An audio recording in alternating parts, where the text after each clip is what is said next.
Մեծ կապիտալ ունեցող ընտանիքը մեկից կախված է, թե չէ։ Մի քիչ անհամեստություն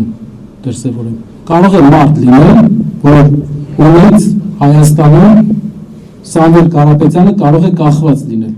Մարդիկ, ով այդ պնդումը մարդ Հայաստանում կարող է լինել, ով այդ պնդումը անում է, չի պատկերացնում իրերի դասավորվածությունը հողի վրա։ Երկրորդ բանը, ինչ վերաբերվում է նախկին կառավարությունների հետ աշխատանքին։ Քաղաքացիական պայմանագիր կուսակցության առաջի, երկրորդ, երրորդ։ Առաջի համարը ՀԱԿ անդամ էր, իմ հիշելով, երկրորդ համարը իմ հիշելով Հանրապետականի անդամ էր, երրորդ համարը իմ հիշելով Բարգավաճ Հայաստանի կողմնակից էր։